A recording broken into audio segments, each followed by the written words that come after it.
త్రాసి దారిద్ర్య దుఃఖ భయహారిణి కాత్వధన్య సర్వ ఉపకార దయార్ద్ర చిత్తాః సదార్ద్ర ప్రథమం శైలపుత్రే ద్వితీయం బ్రహ్మచారిణి తృతీయం చంద్రఘంట.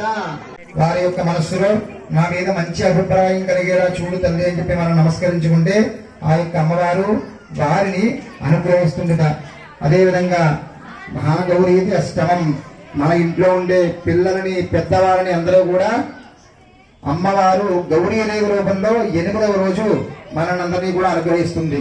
నవమం సిద్ధిదాత్రి, జ్ఞానాన్ని ఇచ్చేది సిద్ధిదాత్రి 9వ రోజు. ఆ యొక్క 9 రూపాలకి 9 యొక్క నామములు కూడా అవి.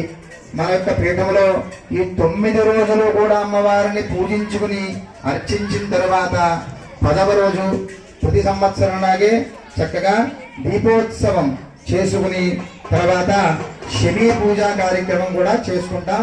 విజయదశమి రోజు, విజయదశమి రోజు ఎవరైతే శమీ ప్రార్థన చేసి శమీ చెట్టు దగ్గర ఆ శమీ స్తోత్రాన్ని చదివి చెట్టుకి ప్రదక్షిణ నమస్కారం చేస్తారో వారికి ఎటువంటి శత్రువులు కూడా ఉండరు అని చెప్పని సాక్షాత్ అమ్మవారే చెప్పింది. నీకు శత్రువుల్ని, నీ శత్రువుల్ని నేను రాక్షస సంహారం ఏ విధంగా అయితే నేను చేశానో ఆ విధంగా నీ మీద ఎటువంటి ఇబ్బందులు లేకుండా నేను విజయదశమి రోజు నీకు విజయాన్ని కలిగిస్తాను అని చెప్పి అమ్మవారు స్వయంగా ఆ యొక్క చండీ సప్తశతిలో చెప్పారట.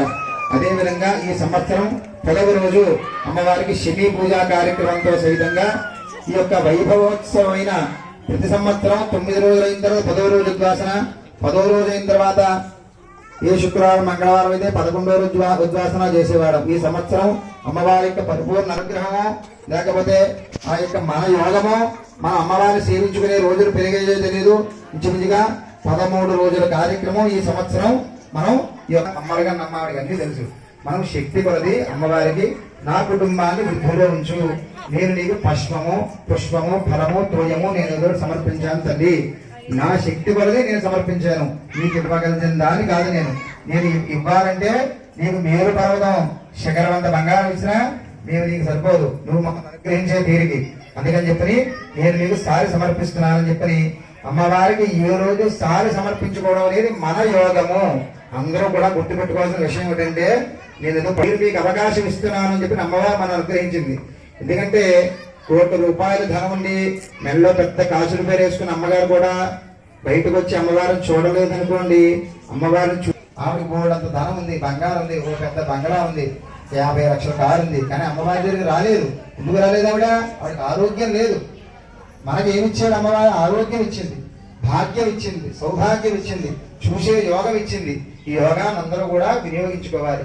వినియోగించుకొని చక్కగా ఒక భక్తి శ్రద్ధగా అమ్మవారిని కొలుచుకుని ఈ రోజు మీరు తెచ్చినటువంటి స్థాయి సామాగ్రిలోంచి తలొకరికి తలొక ప్రసాదం కింద ఇస్తారు. ఎవరికి ఏ ప్రసాదం ఇచ్చినా అమ్మవారి ప్రసాదం కిందే స్వీకరించి పట్టుకుని వెళ్ళండి. రేపు ఇక్కడ మహాన్నద